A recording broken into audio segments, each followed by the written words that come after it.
এরা বুঝে না এই পরিমাণ পাথর মেরে আমার রক্ত ঝরাইছে, আমি তায়েফের ওই কষ্টের কথা ভুলতে পারি না। ও আয়েশা, একটা মানুষও কালেমার পতাকার মধ্যে ঢুকতে চাইল না। আমার এই কষ্ট আল্লাহ তাআলা এবার সান্ত্বনা দেওয়ার জন্য বলে, নবী আসেন আমার বাড়ি, আমি আপনাকে এবার পুরস্কার দিব। আল্লাহ আমার নবীরে পুরস্কার দেওয়ার জন্য বলেন, চলেন ও জিবরাইল যাও, জান্নাত থেকে একটা বোরাক সাজাইয়া মক্কায় নিয়ে যাও। হুয়া হুকুম জিবরাইল কো ইউশিতা बोराके के जन्नत से कर इंतखाब सजा उसको ज़ेवर से तू ताबा फिर उसको तू काबा में ले करके जा। जिब्राइल आमीन चले आसलेन बोराक निया বাইতুল্লাহর সামনে। নবী এখন কই? এখানেও তিনটা মতামত। কেউ বলেন রহমতের নবী চাচাতো বোন উম্মে হানির ঘরে ঘুমন্ত অবস্থায় আছেন, কেউ বলেন নবী হাতিমে কাবায় আছেন, কেউ বলেন নবী শিয়াবে আবু তালিবের মধ্যে ঘুমন্ত আছেন। তিনটা কথার সমন্বয় আছে, তবে এখানে বলার সময় নাই। জিবরাইল আমিন এসে দেখলেন নবী ঘুমাচ্ছেন ঘরের মধ্যে, দরজা বন্ধ। ছাদের উপর থেকে ছিদ্র করিয়া জিবরাইল ভেতরে নামলেন। ভেতরে নামিয়া রহমতের নবীর মাথায় হাত দেয় না, শরীরের কোন অংশ স্পর্শ করে না। জিবরাইল আমিনের 600 নূরের পাখা এক অংশ রহমতের নবীর পা মুবারকের পাতায় লাগায়া দিলেন। রহমতের নবী গভীর ঘুমে নাই, তাকায় দেখে জিবরাইল পায়ের কিনারায়। নবী বসলেন। এই গভীর রাতে আসলেন কেন? উপরে তাকায় দেখে আবার ছাদ খালি, আসমান দেখা যায়। আপনি এখান থেকে আসছেন? বলে হ্যাঁ। কেন? দরজা আছে না। আপনি উল্টা আসলেন কেন? আজকে সব ব্যবহার উল্টা হবে মাত্র শুরু। আপনার সাথে আজ ব্যবহার হবে সব আপনার বিবেকের বাহিরে, মাত্র শুরু হলো। উপর থেকে নেমে দেখায় দিলাম। মুফাসসিরিনে কেরাম, মুহাদ্দিসিনে কেরাম মেরাজের ঘটনা থেকে উম্মতের সবক দেয়। এই দুনিয়াওয়ালারা সবক নাও। এক, ঘুমের মানুষের কেমনে সজাগ করবা? রহমতের নবীর জিবরাইল সজাগ করে দেখায় দিলেন। দামি কোন মানুষ যদি ঘুমায়, তাকে যদি তুমি সজাগ করতে চাও, মাথায় হাত দিবা না, শরীরের অন্য কোন জায়গায় তুমি স্পর্শ করবা না, পা ধরে হালকা ভাবে চিপ দাও, সজাগ হয়ে তাকায় তোমাকে দেখবে, কোনো ভয় লাগবে না। তুমি যদি পিছন দিয়ে মাথার উপরে আঘাত করো, তো বেহুশ হয়ে জায়গায় মরে যাবে, তোমার তো দেখবেই না। মেরাজ থেকে সবক নাও, ঘুমের মানুষ কেমনে সজাগ করবা। জিবরাইল আমিন নবী বলেন আমাকে উঠাইলেন, হাতিমে কাবায় নিয়ে গেলেন। ওখান থেকে জমজমের কূপের কিনারায় নিয়ে আমাকে চিৎভাবে শোয়াইলেন। আমাকে শোয়াইয়া আমার বুক চিরলেন, ভেতর থেকে কলব বের করলেন, স্বর্ণের পেয়ালায় রাখলেন, জমজমের পানি দিয়া ধুইয়া আবার ভেতরে ঢুকাইলেন, হালকা করে চাপ দিলেন, আগের মতো সুন্দর হয়ে গেল। আমি সব দেখতেছি কিন্তু বলতে পারতেছি না। আমার সামনে জিবরাইল মিকাইল, ডান পাশে 70,000 ফেরেশতা, বাম পাশে 70,000 ফেরেশতা, সামনে 70,000 ফেরেশতা, পেছনে 70,000 ফেরেশতার কাফেলা। আমারে এভাবে করলেন, রক্ত গেল না, সেলাই লাগলো না, আমি ব্যথাও অনুভব করলাম না। এটাকে আমরা বর্তমানে বলি ওপেন হার্ট সার্জারি। কি সার্জারি? আল্লাহ দেখায় দিলেন, এই দুনিয়ার ডাক্তারেরা ওপেন হার্ট সার্জারি কইরা মাস্তানি করিস না।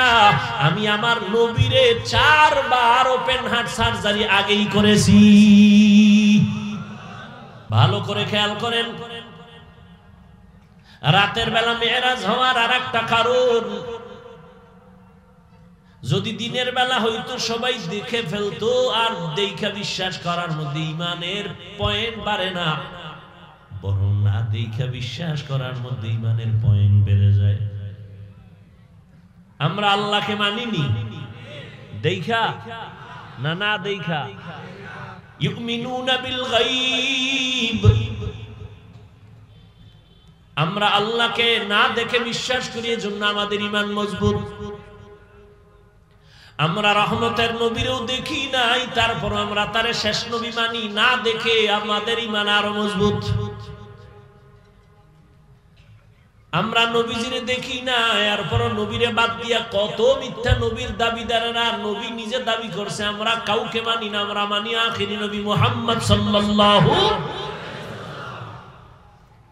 আল্লাহ তাআলা রাতের বেলা মেরাজ করাইয়া মুমিনের ঈমানটারে মজবুত করেছেন রহমতের নবী রাতের বেলা থেকে সকালে এসে আবু জাহিলের কয় আমি মেরাজ করে আসলাম বাইতুল মাকদিস দেখে আসলাম আবু জাহিল্লা বের হয়ে কয় মিথ্যা কথা এটা অসম্ভব রাস্তায় বের হয়ে রাগের সাথে সামনে গিয়া দেখে আবু বকর আসতেছে ওই আবু বকর শুনছো আব্দুল্লাহর ছেলে পাগল হয়ে গেছে কয় কেন সে নাকি এই রাতের মধ্যে 7 আসমান ঘুরে টুইরা বাইতুল মাকদিস 1 মাস লাগে যাইতেছে রাতের অল্প টাইমে দেখাস আবু বকর সিদ্দিক বলেন আবু জাহাল কথাটা কে তোমাকে বলছে বলে আব্দুল্লাহর ছেলে মুহাম্মদ সত্যি বলে হ্যাঁ সত্যি মুহাম্মদ বলেছে বলে হ্যাঁ আবু বকর কয় নাই আমি জিজ্ঞাসা লই আবু বকর বলে যদি মুহাম্মদ বলে থাকেন আমি এখনই তার উপরে ঈমান এনে ফেললাম আমি আবু বকর নবীর আর জিজ্ঞানের দরকার নাই তুমি যদি বলো মুহাম্মদ বলেছে কেউ না মানলে আমি মেনে নিলাম এই জন্যই তো আবু বকরের এত মূল্য রহমতের নবী বলেন সব মুমিনের নেক আমল যদি এক পাল্লায় দেয় আর আমার আবু বকরের 2টা আমল যদি ভিন্ন পাল্লায় দেয় সব মুমিনের নেক আমল থেকে আবু বকরের মাত্র 2 আমলের পাল্লা ভারী হয়ে যাবে যে আবু বকরকে আমার আল্লাহ নিজে সালাম দিয়েছেন আবু বকর মেনে নিলেন আল্লাহ বলেন সুবহান আমি পবিত্র পবিত্র বলতে গেলে প্রশ্ন আসে এজন্য এই সুন্দর একটা জবাব দিবেন শাইখুল হিন্দ মাহমুদ হাসান দাওবন্দি রাহমাতুল্লাহ আলাইহি বলছেন এখানে পবিত্রতার বিপরীত যে আইব অর্থাৎ ত্রুটি থেকে আমি পবিত্র না তরজমা করেছেন আমি সমস্ত দুর্বলতা থেকে পবিত্র বলে কেমন দুর্বলতা কয় তোমার মেধার দুর্বলতা আছে থেকে আমি আল্লাহ পাক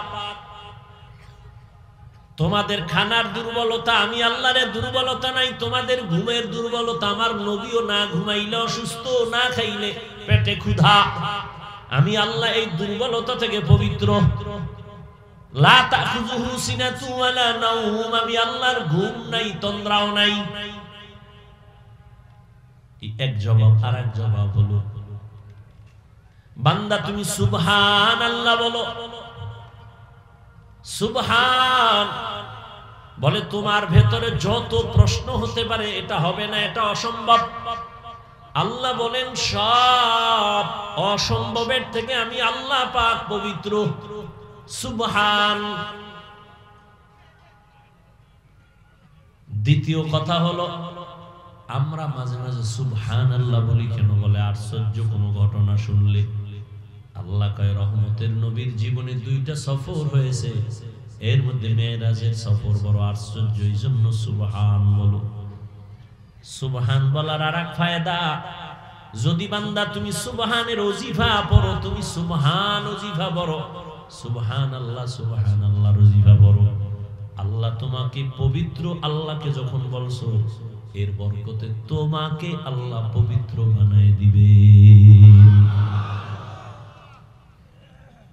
এই নিয়তে যদি পড়ো তাহলে আল্লাহ তোমাকে আখলাকে হাসানা দান করবেন সুবহান এর ওজিফা পড়বে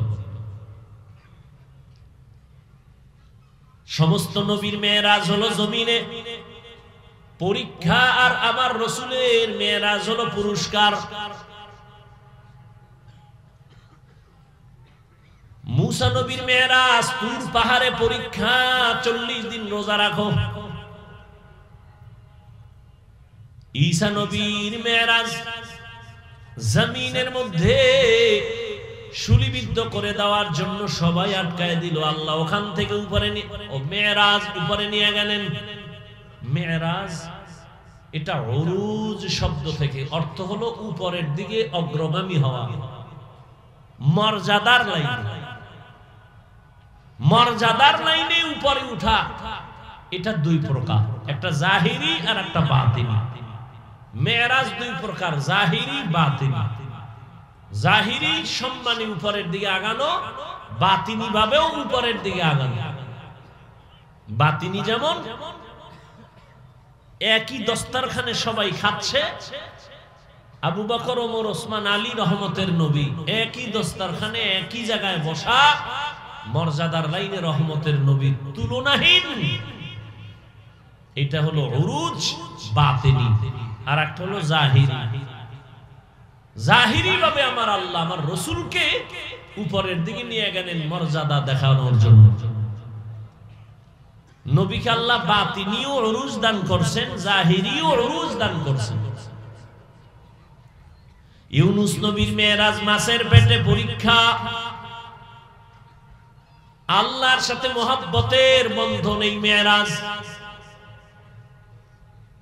জাকারিয়া আলাইহিস সালাম করাতের নিচে জীবনটা বিলায় দিলেন পরীক্ষা। ইব্রাহিম নবীর মেরাজ আগুনের ভেতরে মালিকের সাথে গোপন সম্পর্ক, পরীক্ষা।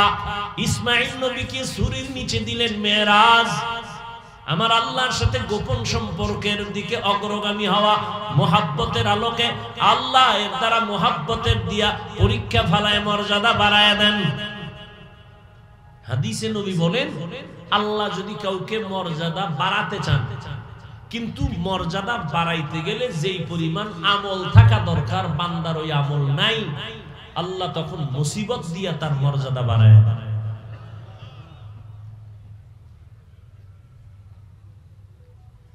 তাহলে সব নবীর মেরাজ পরীক্ষা, আর আপনার আমার নবীর মেরাজ হলো পুরস্কার। তো পুরস্কার যিনি পাবেন, পরীক্ষা ছাড়া কেউ পুরস্কার পায় না। তাহলে আমার নবীরে আল্লাহ পরীক্ষা ছাড়া পুরস্কার দিবেন? বলে না। নবীর পরীক্ষা তো আরো জটিল। কেমন জটিল?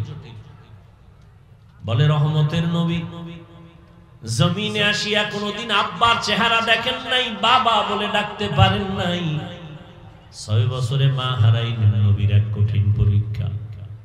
8 বছরে দাদা আব্দুল মুত্তালিব হারায় গেল, কঠিন পরীক্ষা। চতুর্দিকে নবীর দুশমন। জমিনে নবীর জন্য 2টা ছায়া ছিল দারুল আসবাব হিসাবে, এক ছায়া চাচা আবু তালেব, আর একটা ছায়া আম্মা জান খাদিজা রাদিয়াল্লাহু আনহা। রহমতের নবীর উপরে আরো পরীক্ষা, চাচা আবু তালিব চলে গেছেন, একই বছরে খাদিজা রাদিয়াল্লাহু আনহাও চলে গেলেন। জমিন থেকে দুজন চলে গেলেন, নবীর পরীক্ষা। নবীকে একদিন আর 2 দিন না, যেই নবীর শরীর মোবারকে মশা পড়ে না হারাম, মাছি পড়ে না হারাম, সেই রহমতের নবীকে মক্কার বেঈমানেরা শিয়াবে আবু তালিবের মধ্যে 3 বছর এমন ভাবে গৃহবন্দী করে রাখলো, চতুর্দিকে পাহাড়, মাঝখানে রহমতের নবী। খানা দেয় না, পানি দেয় না। নবীর 4 কন্যা নবীর সাথে আছেন, কষ্ট করে নবী গাছের পাতা ছিঁড়ে চাবাইয়া চাবাইয়া খায় আর পেটের ক্ষুধা নিবারণ করেন। কেমন পরীক্ষা! একদিন নি, টানা 3টা বছর রহমতের নবীর পরীক্ষা। এত কষ্ট। আম্মা জান আয়েশা রাদিয়াল্লাহু আনহা বলেন, রহমতের নবী জীবনে অনেক কষ্ট করেছেন, তবে কোন কষ্টটা আপনাকে বেশি দাগ কাটছে অন্তরের ভেতরে? রহমতের নবী বলেন, আয়েশা, সব থেকে বেশি আমাকে ভাবায় তায়েফের ময়দানের কষ্ট। আমি যখন তায়েফের ময়দানে হেঁটে হেঁটে দাওয়াতের জন্য যাই, দেখছেননি মক্কা থেকে তায়েফে যখন যাই, এখন তো গভর্নমেন্ট বাঁকা বাঁকা রাস্তা করে দিয়েছে, কেবল সিস্টেম উঠা যায়। ওখানের আবহাওয়া পুরাটা ঠান্ডা, মক্কায় আগুন, ওখানে ঠান্ডা। রহমতের নবী হেঁটে হেঁটে চলে গেছেন। নবী বলেন, আয়েশা, আমি যখন গেলাম দাওয়াতের জন্য, ওই তায়েফের কাফেরেরা ওদের বাচ্চাদের আমার পেছনে লেলিয়ে দিল পাথর মারার জন্য। তায়েফের ছোট ছোট বাচ্চারা বৃষ্টির মতো আমাকে পাথর মারলো। পাথরের আঘাতে আঘাতে আমার শরীর রক্তে রঞ্জিত, জুতা পর্যন্ত আটকায় গেছে, রক্ত পড়ে। শুধু কি পাথর মানে এতটুকু, আর এক দল আমার পেছনে লাফায় আর আমারে গালি দেওয়া শুরু করেছে, আর বলে, মক্কার পাগল আছে তারা দাও। আর এক দলে আমারে হাসে ঠাট্টা করে, আমি চোখের পানি ধরে রাখতে পারি না। আমার আল্লাহ পর্যন্ত রাগ হয়ে গেলেন, ও জিবরাইল যাও, রহমতের নবীর কান্না সহ্য করা যায় না, তাড়াতাড়ি তায়েফের জমিন উল্টায় সব মেরে ফেলো। ও আয়েশা, জিবরাইল আসছে, আমাকে বলে তায়েফের জমিন উল্টায় দিবে। আমি কান্না করে বলছি, না, ওদের মারবা না, ওরা আমাকে চিনে না। ওরা যদি জানতো আমি মক্কার ইয়তীম, জীবনে আমি বাবাকে বাবা বলে ডাকতে পারিনি, জীবনে আমি মায়ের আদর পাই নাই। আল্লাহ আমাকে এভাবে পরীক্ষা করেছে, আমার শরীরে একটা মশা পড়ে না, মাছিও পড়ে না। যদি ওরা ভালো করে জানতো আমার শরীরের মধ্যে একটা আঘাত ওরা করতো না। ও আয়েশা, জানো না আল্লাহ আমাকে এত সম্মান দান করেছে, আমি রাস্তা দিয়ে যখন চলি দুপার্শ্বের গাছ নত হইয়া আমারে সালাম দেয়, জঙ্গলের প্রাণী আমারে সালাম দেয়। আয়েশা বলেন, আমি নবীর ঘাম বোতলে ভরে রাখতাম আর আতর হিসেবে ব্যবহার করতাম। নবী বলেন, আমি যেখানে কদম ফালাই ওখান থেকেই দীর্ঘ বছর শুধু মেশকের ঘেরান আসে। ওই তায়েফের বেঈমানেরা বুঝে না এই পরিমাণ পাথর মেরে আমার রক্ত ঝরাইছে, আমি তায়েফের ওই কষ্টের কথা ভুলতে পারি না। ও আয়েশা, একটা মানুষও কালেমার পতাকার মধ্যে ঢুকতে চাইল না। আমার এই কষ্ট আল্লাহ তাআলা এবার সান্ত্বনা দেওয়ার জন্য বলে, নবী আসেন আমার বাড়ি, আমি আপনাকে এবার পুরস্কার দিব। আল্লাহ আমার নবীরে পুরস্কার দেওয়ার জন্য বলেন, চলেন ও জিবরাইল যাও, জান্নাত থেকে একটা বোরাক সাজাইয়া মক্কায় নিয়ে যাও। হুয়া হুকুম জিবরাইল কো ইউশিতা, बोराके के जन्नत से कर इंतखाब, सजा उसको ज़ेवर से तू तापा, फिर उसको तू काबा में ले करके जा। जिब्राइल आमीन चले आसलेन बोराक निया বাইতুল্লাহর সামনে। নবী এখন কই? এখানেও তিনটা মতামত। কেউ বলেন রহমতের নবী চাচাতো বোন উম্মে হানির ঘরে ঘুমন্ত অবস্থায় আছেন, কেউ বলেন নবী হাতিমে কাবায় আছেন, কেউ বলেন নবী শিয়াবে আবু তালিবের মধ্যে ঘুমন্ত আছেন। তিনটা কথার সমন্বয় আছে, তবে এখানে বলার সময় নাই। জিবরাইল আমিন এসে দেখলেন নবী ঘুমাচ্ছেন ঘরের মধ্যে, দরজা বন্ধ। ছাদের উপর থেকে ছিদ্র করিয়া জিবরাইল ভেতরে নামলেন। ভেতরে নামিয়া রহমতের নবীর মাথায় হাত দেয় না, শরীরের কোন অংশ স্পর্শ করে না। জিবরাইল আমিনের 600 নূরের পাখা এক অংশ রহমতের নবীর পা মুবারকের পাতায় লাগায়া দিলেন। রহমতের নবী গভীর ঘুমে নাই, তাকায় দেখে জিবরাইল পায়ের কিনারায়। নবী বসলেন। এই গভীর রাতে আসলেন কেন? উপরে তাকায় দেখে আবার ছাদ খালি, আসমান দেখা যায়। আপনি এখান থেকে আসছেন? বলে হ্যাঁ। কেন? দরজা আছে না? আপনি উল্টো আসলেন কেন? আজকে সব ব্যবহার উল্টা হবে মাত্র শুরু। আপনার সাথে আজ ব্যবহার হবে সব আপনার বিবেকের বাহিরে, মাত্র শুরু হলো উপর থেকে নেমে দেখায় দিলাম। মুফাসসিরিনে কেরাম, মুহাদ্দিসিনে কেরাম মেরাজের ঘটনা থেকে উম্মতের সবক দেয়, এই দুনিয়াওয়ালারা সবক নাও। এক, ঘুমের মানুষের কেমনে সজাগ করবা, রহমতের নবীর জিবরাইল সজাগ করে দেখায় দিলেন। দামি কোন মানুষ যদি ঘুমায়, তাকে যদি তুমি সজাগ করতে চাও, মাথায় হাত দিবা না, শরীরের অন্য কোন জায়গায় তুমি স্পর্শ করবা না, পা ধরে হালকা ভাবে চিপ দাও, সজাগ হয়ে তাকায় তোমাকে দেখবে, কোনো ভয় লাগবে না। তুমি যদি পিছন দিয়ে মাথার উপরে আঘাত করো, তো বেহুশ হয়ে জায়গায় মরে যাবে, তোমার তো দেখবেই না। মেরাজ থেকে সবক নাও, ঘুমের মানুষ কেমনে সজাগ করবা। জিবরাইল আমিন নবী বলেন, আমাকে উঠাইলেন, হাতিমে কাবায় নিয়ে গেলেন, ওখান থেকে জমজমের কূপের কিনারায় নিয়ে আমাকে চিৎভাবে শোয়াইলেন। আমাকে শোয়াইয়া আমার বুক চিরলেন, ভেতর থেকে কলব বের করলেন, স্বর্ণের পেয়ালায় রাখলেন, জমজমের পানি দিয়া ধুইয়া আবার ভেতরে ঢুকাইলেন, হালকা করে চাপ দিলেন, আগের মতো সুন্দর হয়ে গেল। আমি সব দেখতেছি কিন্তু বলতে পারতেছি না। আমার সামনে জিবরাইল মিকাইল, ডান পাশে ৭০,০০০ ফেরেশতা, বাম পাশে ৭০,০০০ ফেরেশতা, সামনে ৭০,০০০ ফেরেশতা, পেছনে ৭০,০০০ ফেরেশতার কাফেলা। আমারে এভাবে করলেন, রক্ত গেল না, সেলাই লাগলো না, আমি ব্যথাও অনুভব করলাম না। এটাকে আমরা বর্তমানে বলি ওপেন হার্ট সার্জারি। কি সার্জারি? আল্লাহ দেখায় দিলেন, এই দুনিয়ার ডাক্তারেরা ওপেন হার্ট সার্জারি কইরা মাস্তানি করিস না, আমি আমার নবীরে ৪ বার ওপেন হার্ট সার্জারি আগেই করেছি। কয়বার?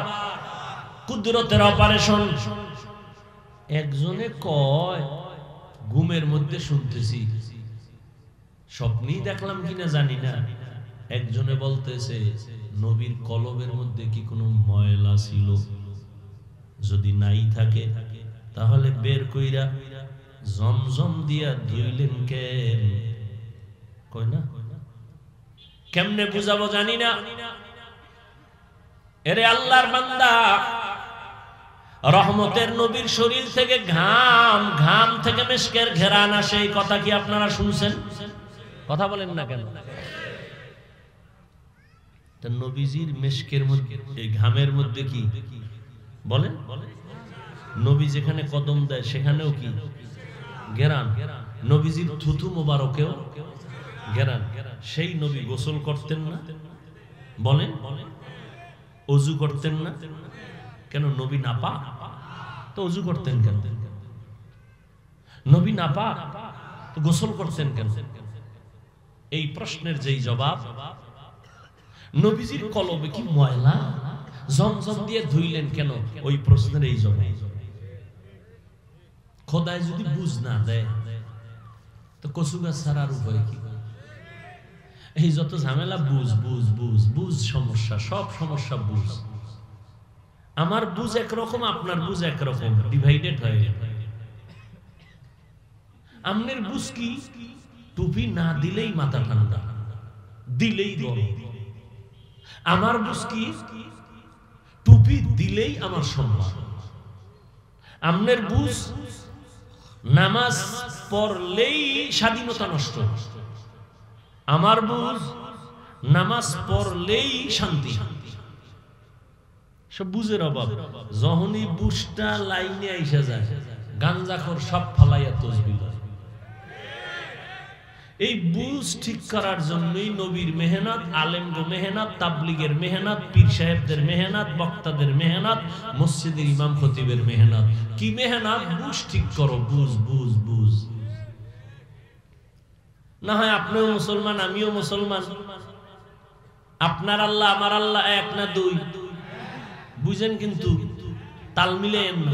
আপনার নবী আমার নবী, কোরআন, কাবা, ধর্ম, কালেমা, দুনিয়াতে আসছি সিস্টেম, মৃত্যুকালে কাফন হবে 3টা, তাও কালার, কবরের সাইজও, প্রশ্ন 3টা, তাও আপনার বয়ান করবো কেন?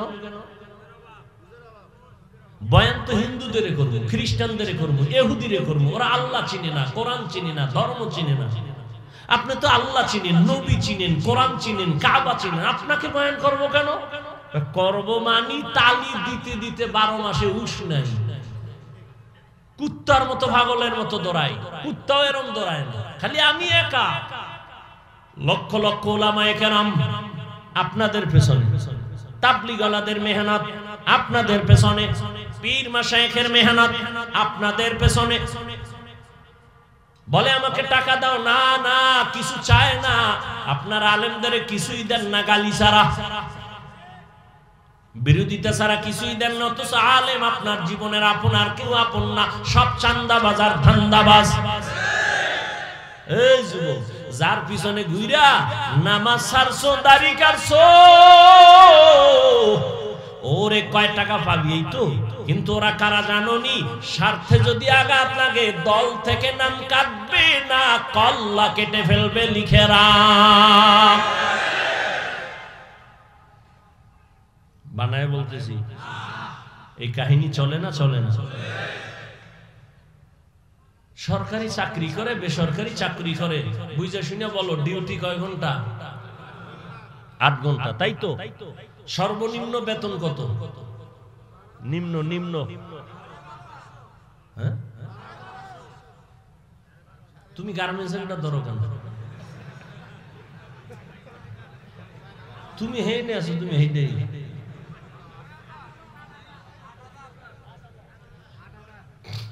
সরকারি বেসরকারি কোম্পানিতে চাকরি করে, 8 ঘন্টা ডিউটি করে, সরকার তাকে বেতন দেয় 20,000, 16,000, 15,000 উপরে। আর টেবিলের তলে তোর আব্বাজান কত মুক্তা রাইখা দিছে, ওটি নিয়ে নিবে। সত্য কথা কোনদিন অস্বীকার করবা না। মসজিদের ইমামের ডিউটি কয় ঘন্টা? কয় ঘন্টা? বেতন কত? এর থেকে আর জালেম আছে এই দুনিয়ায়? এই পরিমাণ জুলুম।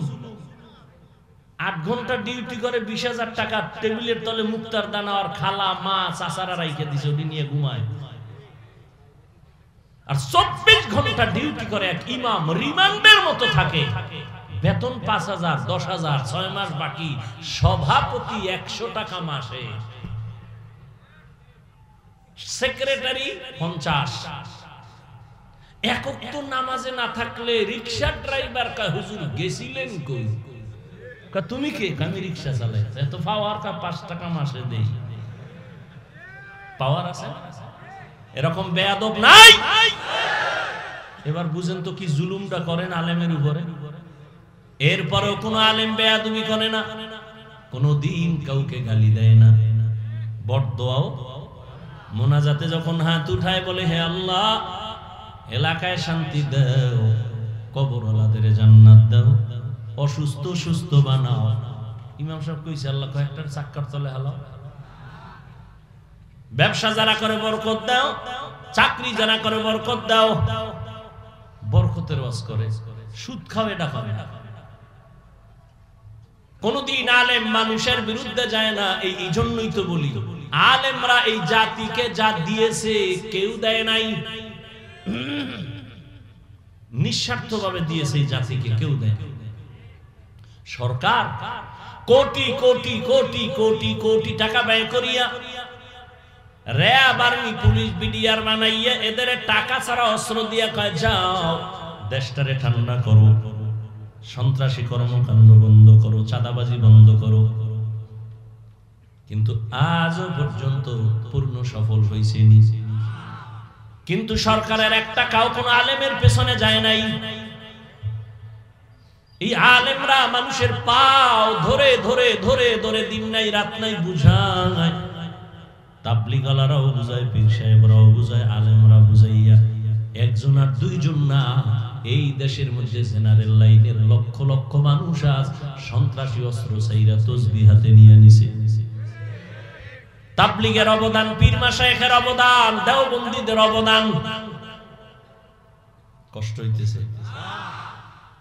আমাকে আর একটা জবাব দেন, সত্যটা বললেন, আর যদি বুঝেন আপনি পারেন না, জানেন না, চুপ থেকে বলেন তো আমার দেশে ইসলামের তাবলীগের কারণে ইসলামের কি কি ক্ষতি হইল বলেন? হইছে না? হইলে দাঁড়ায় বলে যে হ্যাঁ তাবলীগের কারণে এতদিন এক বেটা তাবলীগে ছিল না, ভালো ছিল, এখন তাবলীগে যাওয়ার পরে গাঞ্জা খায়। হইছে ক্ষতি? নাম্বার 2, আমাদের এই দেশে চরমনাই, উজানি, বাহাদুরপুর, নানুপুর পীর মাশায়েখ যারা হক, এদের দ্বারা ইসলামের কি ক্ষতি হইছে দেশে বলেন? হয় নাই? নাম্বার 3, দেওবন্দীদের দ্বারা কিছু ক্ষতি হইছে। বুঝা শুনে বললেন, কওমি দেওবন্দীর দ্বারা কোনো ক্ষতি হয় নাই। অতএব তার বিরোধিতাও করিও না রে যুবক। যদি বলো হয় নাই, এরপরও যদি তুমি বিরোধিতা করো, তাহলে আমরা বলে দিলাম তোমার অন্তর খারাপ, তোমার কপাল খারাপ। এই শীতের মধ্যে গরুর খিচুড়ি কি মজা! সকালের সময় কুয়াশার ভিতরে যদি কেউ গরুর খিচুড়ি নিয়ে রাস্তায় বয়ে কয় ফিরি 100 টাকা দিব, সব আমারে দে। একজনে দেখতে না দেখতে 4 প্লেট নাই, আর একজন এক চিফায় বয়ে কয় দোয়ায় নুস পড়তেছি, পারলে 10 গ্রাম বিষ দে, তারপরে গরুর খিচুড়ি দিস না। কেন? বলে গরুর মধ্যে বিষ। কয় না, তোর পেটে বিষ। গরুর খিচুড়ি মজা, তুমি খাও না কেন? কয় তোমার পেটে সমস্যা, চিকিৎসা করো। তাবলীগ ভালো, পীর মুরিদি ভালো, আল্লাহওয়ালা ভালো, দেওবন্দি ভালো, কওমি ভালো, আলেম ভালো, জিকির ভালো, পাগড়ি ভালো, বয়ান ভালো, তুমি কেন পছন্দ করো না?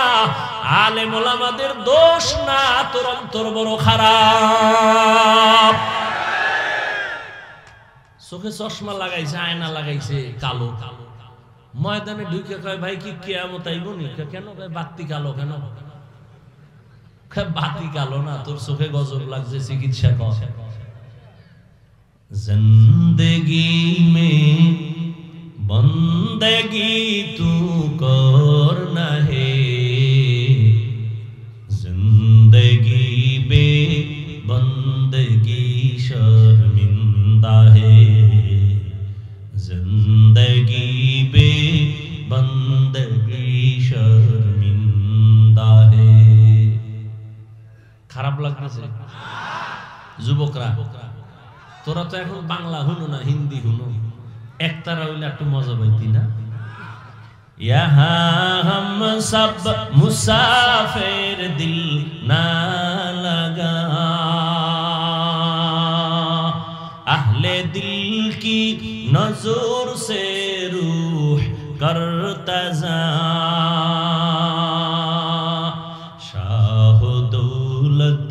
सब फकीर घर नेक नहीं, शाह दौलत सब फकीर घर नेक नहीं, जिंदगी में बंदगी तू करना है,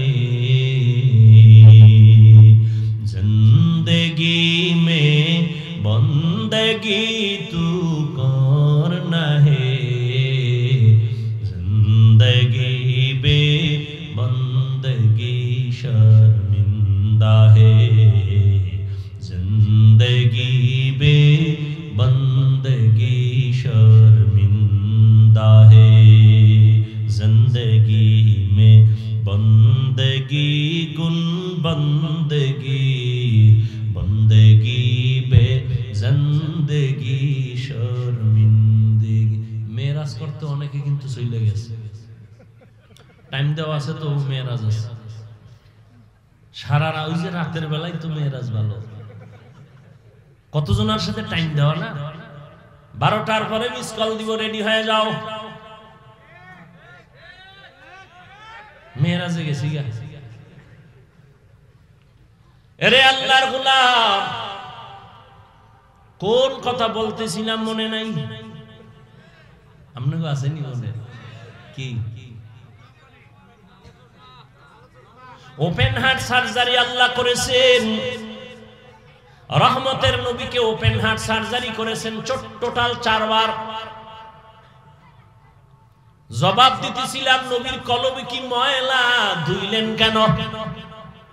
না না, রহমতের নবীকে এমন এক জগতে নিতেছেন, ওই জগৎ সম্পর্কে নবী ওয়াকিফ না, ওই জগৎ টোটাল আলাদা। এজন্য আমার আল্লাহ জমজমের পানি দিয়া গোসল করাইয়া এরপরে আমার আল্লাহ নবীরে ওযু করাইলেন। নবী বলেন আমি জমজমের পানি দিয়ে ওযু করলাম, আর ওখানে যাইতে গেলে ওখানের আবহাওয়া আলাদা, এজন্য আগে একটু পাওয়ার ভিতরে ঢুকানো দরকার, আল্লাহ ঢুকায় দিলেন। এইটারে বুঝাইতে এখন কত সোজা, 50 বছর আগে কত কঠিন ছিল, এখন সোজা কেমনে? কয় যারা সৌদি আরব যাবেন টিকা লাগা সরকার এখন আরো কড়া করছে, টিকার সার্টিফিকেট না নিলে ভিডা, ইনজেকশন লাগাও, কারণ আরবের আবহাওয়া বাংলাদেশের আবহাওয়া এক না, এজন্য তুমি ইনজেকশন নাও, তুমি টিকা লাগাইয়া ওখানের আবহাওয়া যেন তোমার শরীরের সাথে অ্যাডজাস্ট হয়ে যায়। আমার আল্লাহ নবীর কলবের মধ্যে আলাদা পাওয়ার দিয়েছেন, আবহাওয়ার সাথে যেন অ্যাডজাস্ট হয়ে যায়, কষ্ট না হয়। নবী বলেন এবার আমি ওযু বানাইলাম জমজমের পানি দিয়া। এজন্য অনেক উলামায়ে কেরাম বলেছেন জমজমের পানি কাউসারের পানির থেকেও দামি। রহমতের নবীকে সাহাবায়ে কেরাম প্রশ্ন করলেন, ইয়া রাসূলুল্লাহ জমজমের কূপের তলা কই? এর যে পানি যাইতেছে ও মানে কোটি কোটি ট্রিলিয়ন বিলিয়ন পানি হাজিরা নেয়, কমেও না বাড়েও না, এর তলা কই? রহমতের নবী বলেন সাহাবা এই জমজমের পানির কূপের তলা হাউজে কাউসারের সাথে লাগানো। নবী বললেন এবার 2 রাকাত নামাজ আমি আদায় করলাম। মেরাজ শুরু হইল মসজিদ থেকে, কিতের থেকে। এজন্যই তো আমরা মসজিদ গিয়ে নামাজে দাঁড়াই, নামাজে মেরাজ করি। কি করি? মেরাজ। মসজিদে গিয়ে নামাজ আদায় করো। নামাজ আল্লাহর সাথে গভীর সম্পর্ক তৈরি হয়, কথা হয়। বান্দা যখন নামাজে দাঁড়ায় ওখানেও কিন্তু ওই সুবহান দিয়া শুরু হয়, হয়নি? সুবহানাকাল্লাহুম্মা আছে না? অবিহামদিকা ওয়া তাবারাকা ইসমুকা ওয়া তাআলা জাদ্দুকা ওয়া লা ইলাহা গায়রুক। সুবহান। আমি এখন মেরাজে ঢুকতেছি। বান্দা যখন নামাজে দাঁড়ায় গেল তখন বান্দা আল্লাহর সাথে সম্পর্ক তৈরি করে, আল্লাহর প্রশংসা করে। আলহামদুলিল্লাহ। আল্লাহ বলেন লিমানিল হামদ, কার গুণগান গাইলা? কাইলিল্লাহ। আল্লাহ বলেন মানিল্লাহ, আল্লাহকে। বান্দা জবাব দেয় রব্বুল আলামিন। আল্লাহ প্রশ্ন করে রব্বুল আলামিন কে? বান্দা জবাব দেয় রহমান। মানির রহমান, বলে রহিম। এভাবে কথা হয়, মেরাজ চলে আল্লাহর সাথে। উরুজ, উপরে যাইতেছে বান্দা, আল্লাহর মহব্বতের সাগরে ঢেউ খেলতেছে, মহব্বতের দিকে অগ্রগামী হইতেছে। এই জন্যই দেখছেননি নামাজ একটা ইবাদত, ঠিক এমনই তো একটা ইবাদত হজ করা, এমনই ইবাদত যাকাত দেওয়া, এমনই ইবাদতের অংশ বাইতুল্লাহ তাওয়াফ করা। কিন্তু ব্যবধানটা কি? বান্দা যখন যাকাত দেয় তখন যদি খানা দেয় খাওয়া যাবে, সালাম দিলেও জবাব দেওয়া যাবে। হজে গিয়া বান্দা তাওয়াফ করে বাইতুল্লাহ, লাব্বাইক আল্লাহুম্মা লাব্বাইক, ওই সময় যদি কেউ সালাম দেয় নেওয়া যাবে, খানা দিলেও খাওয়া যাবে। নামাজে চলবে নি? বলবে ভাই নামাজ একটু পরে ফাঁকি দিয়ে একটু খাই হলো, চলবে? সালাম দিছে জবাব, নামাজে আপনি আছেন, সালাম দিলে জবাব দেওয়া যাবে? সৌদি আরবে গেছি অনেক আগে, এই সময় কত কোয়ালিটি, দুনিয়ার সব কোয়ালিটির মানুষ এনে বাবা। একটা কেবলার দিকে পাও এরকম দিয়া হমানে নাকটাই নিয়ে ঘুমাইছি। আমি পাশে বইয়ে তেলাওয়াত করতেছি, একামত হয়ে গেছে, দাঁড়ায় গেছে, দাঁড়ায় আধবেন দেখা রয়ে গেছে। এর মধ্যে এসে মোবাইল, ও বাইর করে বলতেছে সলা সলা, নামাজের ভিতরে আছে, আবার পকেটে হান দিয়ে খারাই গেছে নামাজ। আর একটা দেখলাম সেজদায় যাওয়ার আগে পকেট থেকে একটা কাঠের টুকরা বাইর করে কপালের তলে দিছে। কি ও কয় যে ইবলিস সেজদা দিয়ে জমিন নাপাক করছে, তো এজন্য আমরা কাদের উপরে দিই।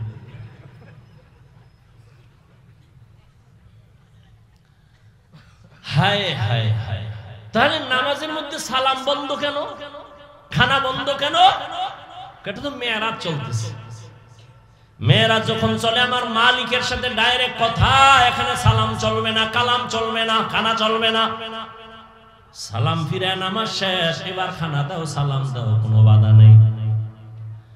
আল্লাহ পাক রব্বুল আলামিনের নবী বলেন এবার বোরাকে আমাকে উঠাবেন।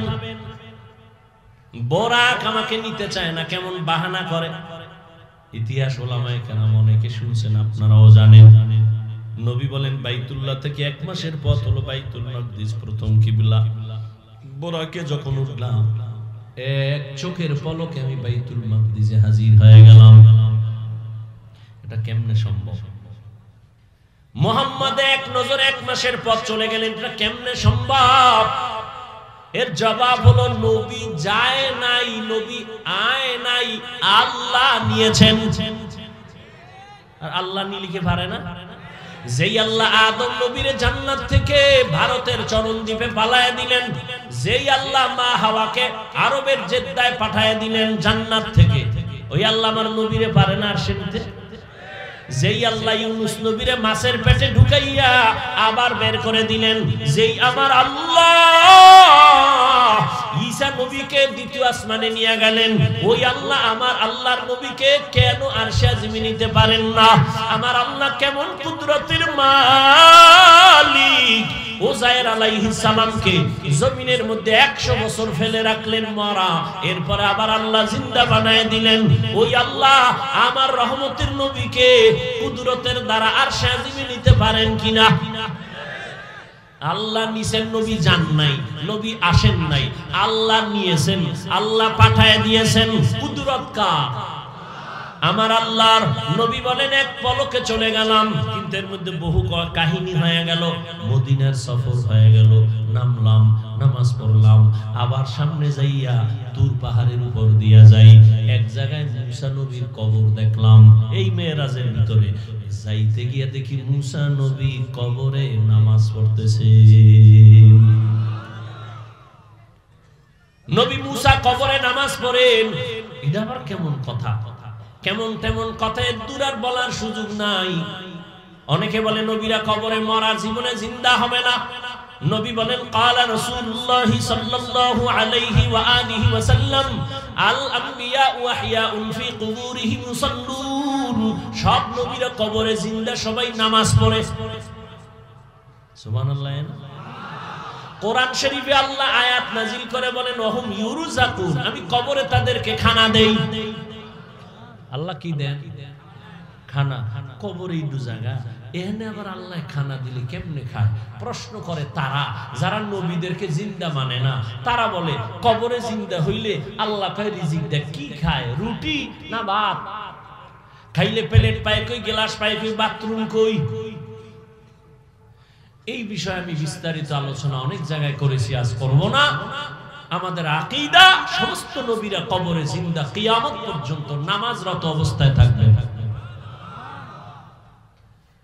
নবী বলেন ওখান থেকে বাইতুল মাকদিসে যাইয়া বোরাকটারে বাঁধলেন। জিবরাইল বাইতে, জিবরাইল নিজে আযান দেওয়া শুরু করলেন।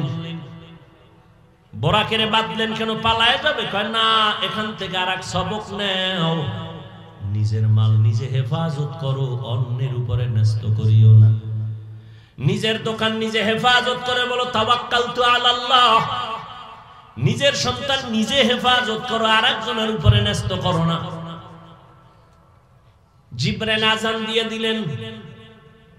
আযান নবী দিলে তো আরো মজা হইতো, সেখানে সব নবী রাসূল হাজির।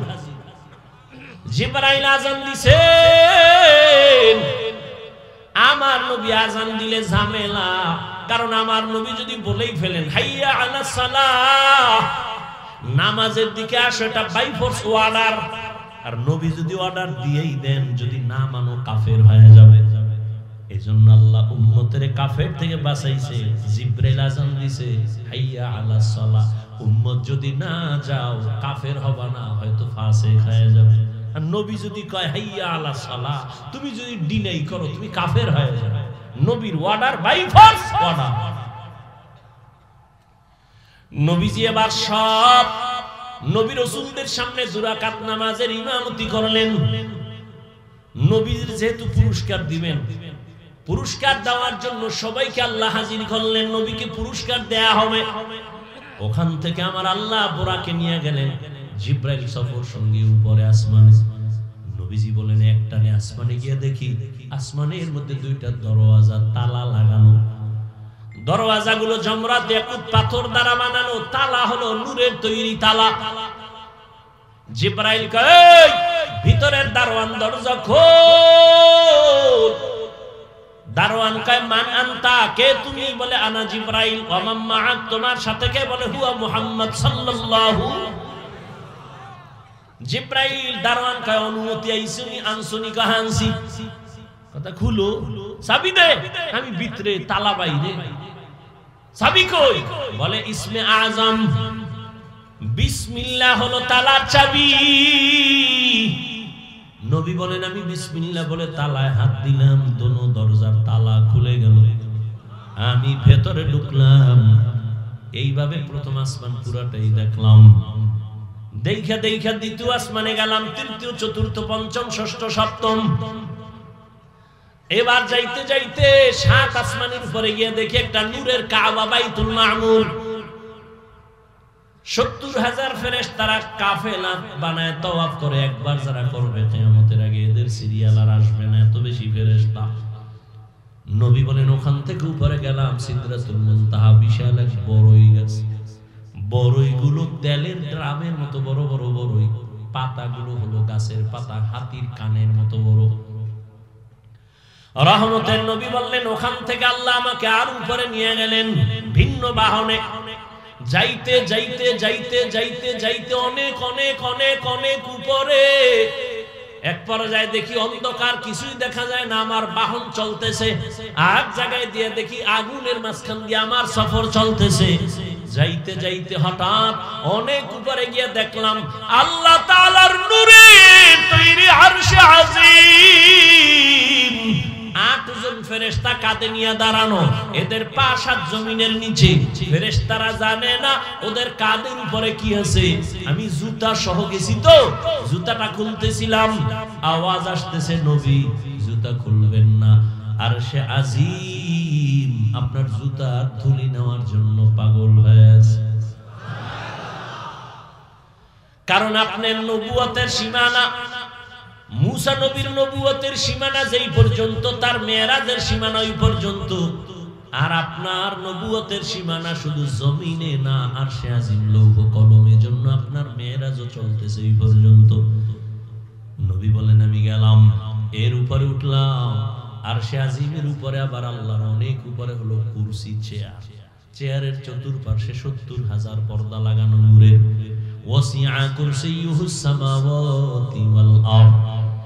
আল্লাহ তাআলা একটা একটা পর্দা আলাদা করে করে আল্লাহ আমাকে কাছে নিয়ে নিলেন। আল্লাহ তাআলা বলেন আমি আমার বান্দাকে ভ্রমণ করাইলাম। সুবহানাল্লাযী আসরা বিআবদিহি লাইলাম মিনাল মাসজিদিল হারাম ইলাল মাসজিদিল আকসা। এখানে আরেকটা পয়েন্ট বইলে আমি শেষের দিকে যাচ্ছি। কোরআন শরীফ এমন দামি একটা কিতাব, যে কিতাব ধরলে সওয়াব, পড়লে সওয়াব, দেখলে সওয়াব। যাই না পড়েন সওয়াব, না জেনে কোরআন তেলাওয়াত করেন সওয়াব। সেই কোরআনে আমার আল্লাহ নবীদের নাম নিয়ে ডাকছেন, ইয়া নূহ, ইয়া মুসা, ইয়া ঈসা ইবনে মারইয়াম, ওয়া নাদাইনাহু ইয়া ইব্রাহিম। সুলাইমানের নাম ডাকলেন, দাউদের নাম ডাকলেন, কিন্তু আমার নবীজির নাম আল্লাহ কোরআন শরীফে কোথাও ডাকেন নাই, ধরেন নাই। কেন? একটু আগেই বলেছিলাম আমার আল্লাহ মুহাম্মদের আশিক। নবীজির নাম ধরে কোরআনে ডাকেন নাই, তবে এমন এমন শব্দ দিয়ে ডাকছেন যে শব্দগুলো ব্যাখ্যা না করলে বুঝে আসে না, এত অলংকারওয়ালা শব্দ। ইয়া আইয়ুহাল মুযাম্মিল কুমিল লাইলা ইল্লা কালিলা, ইয়া আইয়ুহাল মুদাসসির কুম ফাআনজির ওয়া রাব্বাকা ফাকাব্বির ওয়া সিয়াবাকা ফাতাহহির। ইয়াসিন, তাহা, হামিম। রহমতের নবীর দামি দামি শব্দ দিয়া উপাধি দিয়া ডাকলেন, মজার শব্দ, মায়ার শব্দ। নবীর উপাধি দিলেন রাহমাতুল লিল আলামিন, খাতামুন নবিয়্যিন, সিরাজাম মুনীরা, বাশীরাও ওয়া নাযীরা। নবীকে ডাকলেন কাউসারওয়ালা। নবীকে রাহমাতুল লিল আলামিনের উপাধি দিলেন, ইমামুল মুরসালিনের উপাধি দিলেন। তাহলে নাম ধরে না ডাকলেও উপাধিগুলো কি নরমাল না অনেক দামি? সীমানাহীন দামি। কিন্তু হাজারো আশ্চর্যের মধ্যে এটা আশ্চর্য হলো, যেই মেরাজের ঘটনাকে এখনো বেঈমান নাস্তিকরা মেনে নিতে পারে না, এত বড় আশ্চর্য ধরনের ঘটনার ক্ষেত্রে আমার আল্লাহর নবীরে সম্বোধন করলেন একটা নরমাল শব্দ দিয়া, বান্দা। আর মেরাজের ঘটনায় আল্লাহ কয়, আমি মেরাজ করাইলাম আমার বান্দাকে। নবীজির নরমাল শব্দ বান্দা বললেন কেন? যে আমরাও বান্দা, হিন্দুরাও বান্দা, ইহুদিরাও বান্দা, নবীরাও বান্দা বললেন কেন? এর চারটা জবাবের একটা দিয়েই শেষ করতেছি, ভালো করে খেয়াল করেন। এক নাম্বার, আমার নবী নিজেরে বান্দা বললে বড় খুশি হন, বড় আনন্দিত হন। নবীর পছন্দ, নিজেরে বান্দা বললে বড় কামিয়াবি মনে করে, সফল মনে করে। এজন্য একদিন আম্মা জান বলেন, নবী আপনি এত কষ্ট করে ইবাদত করেন কেন? নবী জবাব দিলেন, আফালা আকুনা আবদান শাকুরা, আমি কি আল্লাহর কৃতজ্ঞ বান্দা হব না? এই জন্য নবী যখন মেরাজে চলেই গেলেন, আল্লাহ কি নিয়ে আইছেন? নবী বলেন, তিনটা হাদিয়া নিয়ে আসছি, আত্তাহিয়াতু লিল্লাহি ওয়াস সালাওয়াতু ওয়াত তাইয়্যিবাত। আল্লাহ কয়, নবী আপনারও তিনটা দিয়া দেই, আসসালামু আলাইকা আইয়ুহান নবী ওয়া রাহমাতুল্লাহ ওয়া বারাকাতুহু, তিনটা দিয়ে দিলাম। আল্লাহর নবী বলেন, আমি একা একা নিব না, ওয়া আলা আসসালামু আলাইনা ওয়া আলা ইবাদিল্লাহিস সালিহিন। হাদিয়াটা দিয়া মোটামুটি প্রাথমিকভাবে একটা শেষ। এবার আল্লাহ কয়, ফেরেশতারা তোমরা টের পাইছো? হ্যাঁ, তা সাক্ষী দাও। ফেরেশতারা সাক্ষী দেয়, আশহাদু আল্লা ইলাহা ইল্লাল্লাহ। আমারটা দাও, আমার বন্দুকটা দিবে না? এবার ফেরেশতারা বলে, ওয়া আশহাদু আন্না মুহাম্মাদান। এ চুপ হয়ে গেছে। আরে মুহাম্মাদান বইলে এর পরে সামনে বলো, কি বলবো? রাসূলুহু। না না না, কি বলবা? আমার বন্ধু যেটা দিছে ওটার আগে আনো। আমার বন্ধু নিজেরে দিছে বান্দা, আর আমি নবীরে দিছি রাসূল। আমারটা পরে নাও, আমার বন্ধুটা আগে নিয়ে আসো। আগে বলো আব্দুহু, এরপরে আমারটা লাগাও রাসূলুহু। আমার বন্ধুটা আগে লাগাও আব্দুহু, এরপরে পরে আমারটা লাগাও রাসূলুহু।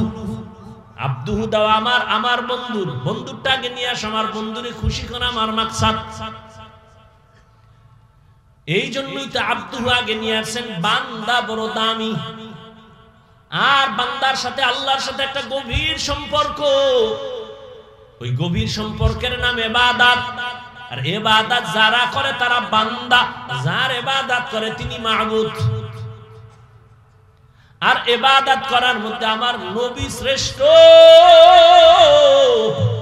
আমার নবীর মতো ইবাদত করেনওয়ালা কিয়ামত পর্যন্ত আর একজনও আসে না, আসবেও না। বান্দার দাম আছে না নাই? এখন একদল চোরারা কয়, তো ঠিক আছে নবীরে আল্লাহ বান্দা বলছে। বান্দা বলার চার কারণ। কয় কারণ? আমি মাত্র দুইটা বলছি। ওরা কি কয়? কয় ঠিক আছে নবী বান্দা মেনে নিলাম। যারা নবীরে নিয়া কিসের তৈরি করে পেছ লাগে, এরা কয় নবী যে বান্দা, এটা তো দুনিয়ার ক্ষেত্রে বুঝলাম বান্দা, সেখানে তো বান্দা না। আল্লাহ কয় খাপ সাবধান, আমি ওখানে নিয়েও কি বলছি জানো? ফাআওহা ইলা আবদিহি মা আওহা। আসেনি বান্দা? কথা বলেন না কেন?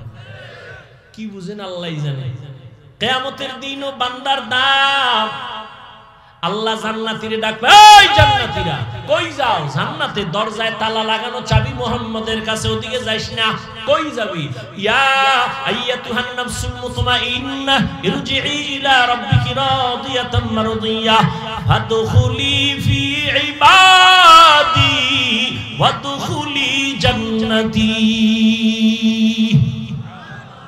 আগে জান্নাত না আগে বান্দা? হ্যাঁ, আগে আমার বান্দা মোহাব্বতের এদের কাতারে গিয়া মজলিসে গিয়া বসো। আমার প্রিয় বান্দা যারা নফসে মুতমাইন্না ওয়ালা, আমার প্রিয় বান্দা এদের কাফেলায় গিয়া বসো, এরপরে তোমার জান্নাত। আগে বান্দার কাফেলায় যাও, এরপরে জান্নাতে যাও। এজন্য আল্লাহ কয় আমার বন্ধুদের বন্ধু বানায় চলো, এরপরে তুমি আমার মোলাকাতের অপেক্ষায় তুমি সামনে আগাও। এই জন্য আমার নবী বান্দা, নিজেরও বান্দা বললে অনেক খুশি হয়, কারণ আমার নবী আল্লাহর বান্দা হইয়া এত পরিমাণে ইবাদত করেছেন। আম্মা জান আয়েশা রাদিয়াল্লাহু আনহাকে সাহাবায়ে কেরাম জিজ্ঞাসা করলেন, ও আম্মা জান, নবীজির আশ্চর্য দুই একটা কথা আমাকে শুনান তো। শেষের দিকে চলে আসছি। আম্মা জানকে জিজ্ঞাসা করলেন, নবীর দুই একটা আশ্চর্য কথা শুনান তো। আম্মা জান আয়েশা জিজ্ঞাসা, আরে নবীজির আশ্চর্য না এমন কি আছে? নবীর জীবনে আশ্চর্য না এমন কি আছে? সবই তো আশ্চর্য, তবে একটা শুনো। এরে পর্দার আড়ালের আম্মা জান আয়েশা রাদিয়াল্লাহু আনহার 6 বছর বয়সে নবীজির সাথে বিবাহ হয়ে গেল। 9 বছর বয়সে আম্মা জান নবীজির ঘরে চলে গেলেন। আম্মা জানের 18 বছর বয়স, ওই সময় নবী দুনিয়া থেকে চলে গেলেন। হিসাবটা বুঝে থাকলে বলে, আম্মা জান আয়েশা নবীর ঘর করলেন কয়দিন? কথা বলেন না, ঘুমাইতেছেন না? কয় বছর ঘর করলেন? মাত্র 9 বছর। আমগো দেশে তো বোনদের 18তে বিয়েই হয় না। এর মধ্যে আর এক দলে আবার আগুন লাগাই দিছে, বাল্য বন্ধ করো, বাল্য বিবাহ চলবে না। আকাম চলবে, বিবাহ চলবে না। করো, আকাম করো। সারা রাত দরজা জানালা আটকাইয়া মোবাইলে আকাম চালাও। চোখের জিনা, কানের জিনা, অন্তরের জিনা, জবানের জিনা চালাও। ঘরে ঘরে মোবাইলে গুনাহ চলে, সারা রাত গুনাহ দেখে। গুনাহ উচিত ছিল ঘুমের মধ্যে ঠাড়া ভরা। ঘুম থেকে উঠে দেখা দরকার ছিল, চেহারাটা শুকার হয়ে গেছে। শুধু মুহাম্মদের উম্মত হওয়ার কারণে আল্লাহ গজব দেন নাই। না হয় ঘরের মধ্যে যেই জিনা চলে সারা রাত মোবাইলে, আল্লাহ বাঁচায় রাখছে, এটা তো মুহাম্মদের উম্মত হওয়ার বরকত। আম্মা জান আয়েশা রাদিয়াল্লাহু আনহা বলেন, মাত্র নবীর ঘর করছি 9 বছর। 18 বছরের আমি একটা মেয়ে, রহমতের নবীর 9 বছর সোহবত পাইয়া কি পাইছি জানো? 2000-এর উপরে হাদিসের হাফেজা হয়ে গেছি। আমগো আম্মা জানরা কয়টা হাদিস জানে? আপনারা জানেন না? শুধু সাফার জোরে আহলে হাদিস। হায় আম্মা জান আয়েশা রাদিয়াল্লাহু আনহা বলেন, আমি নবীর ঘর করছি 18 বছর বয়স পর্যন্ত। 9 বছরে আমি 2000-এর উপরে হাদিসের হাফেজা হয়ে গেছি। আল্লাহ হেদায়েত দান করেন। এবার আম্মা জান বলেন, বলবো ঘটনাটা এই শেষের দিকে, খেয়াল করুন। আম্মা জান আয়েশা চোখের পানি ছেড়ে বলেন, সাহাবা, একদিনের ঘটনা। রহমতের নবী একদিন এশার নামাজ পড়ে আমার ঘরে আসলেন। কি পিছনে সমস্যা? শেষ করব। আম্মা জান আয়েশা রাদিয়াল্লাহু আনহা বলেন, একদিন নবী এশার নামাজ পড়ে আমার ঘরে আসলেন। আয়েশা, নবী কত দয়ার নবী। ডাক দিয়ে, এই হুমায়রা। কারে ডাকছে? আয়েশা রাদিয়াল্লাহু আনহাকে মায়া কইরা ডাকতেন হুমায়রা। আর আপনারা কি করে ডাকেন? বেবি।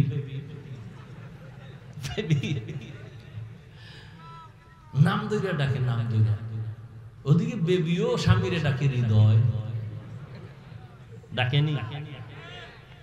সন্তান একটা ওই এটা শিখে বলছে। সন্তানের আব্বু কয় না, আম্মু কয় না, মায়েরে কয় বেবি, নাস্তা দে। বাবারে কয় এই হৃদয় টাকা দে। দুইজনে কয় এই সর্বনাশ। এ যদি মাইসি হুনি আইরে জুতার ভিডারে, আব্বু কয় না, আম্মু কয় না, উভয় কি? ডোন্ট মাইন্ড আর ফ্রি মাইন্ড। স্ত্রীর স্বামীও নাম ধরে ডাকে, স্বামী স্ত্রীকে নাম ধরে ডাকে।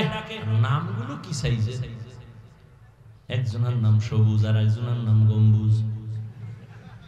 না, সন্তানের নাম তুফান, বৃষ্টি, নদী, সাগর। অথচ রাসূল হাদিসে বলে একটা নামের কারণে আল্লাহর বান্দারা কিয়ামতে জান্নাত পাবে।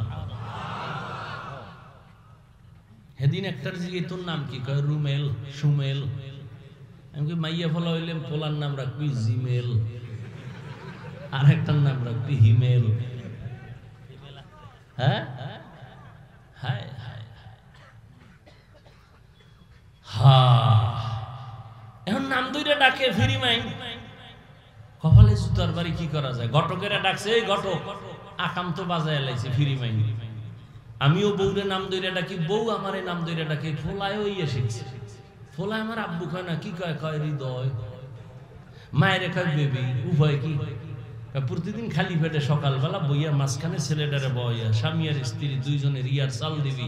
তুই একবার স্বামীরে কবি আব্বু, আর তোর ওই স্বামী তোরে ডাকবে আম্মু।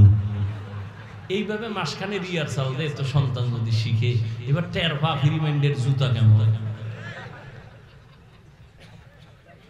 আল্লাহ হেদায়েত দান করে। আম্মা জান আয়েশা রাদিয়াল্লাহু আনহা চোখের পানি ছেড়ে বলেন, রহমতের নবী ঘরে আসলেন, এশার নামাজের পরে আয়েশা ডাকলেন, হুমায়রা। লাব্বাইক ইয়া রাসূলুল্লাহ। আজকের রাতের জন্য আমার একটু ছুটি দিবেন নি? আজকে রাতের জন্য একটু ছুটি কার কাছে চায়? আরে নবীজি চায় কার কাছে? আম্মা জান আয়েশার কাছে। আপনারা চাননি যে ম্যাডাম একটু ছুটি দিবা, ক্লাবে যাব? কি আর ছুটি মুটি, রাত্র 3টা বাজে ম্যাডাম যদি টেলিফোন করে, আরে আগুন। ম্যাডাম বলে কই আছো? কয় তোর দরকার কি? আমার কত চাকরি রাতের বেলা, মেয়েরা চলে। ম্যাডাম যদি প্রশ্ন করে সেখানে আগুন লাগায় দেয়। আর রহমতের নবী আম্মা জানকে বলে, নবী আজ রাতের জন্য একটু ছুটি দিবেন নি? আম্মা জান আয়েশা চিন্তা করলেন নবীজি হয়তো অন্য কোন বিবির ঘরে যাবেন। আম্মা জান আয়েশা হাস দিয়া বলেন, ইয়া রাসূলুল্লাহ, আপনি আমার কাছে ছুটি চাইবেন আর না বলবো, এটা কেমনে বুঝলেন? ও রহমতের নবী, আমি ধন্য, আপনার ঘরে এসে আমি ধন্য। আম্মা জান বলেন, আমি ভাবলাম নবী এবার বের হইয়া ভিন্ন কোন বিবির ঘরে যাবেন। আমি এবার, নবী আসছে রুমে, বাতিবুতি নাই, নবীর চেহারার আলোতেই পুরো ঘর আলোকিত হয়ে আছে।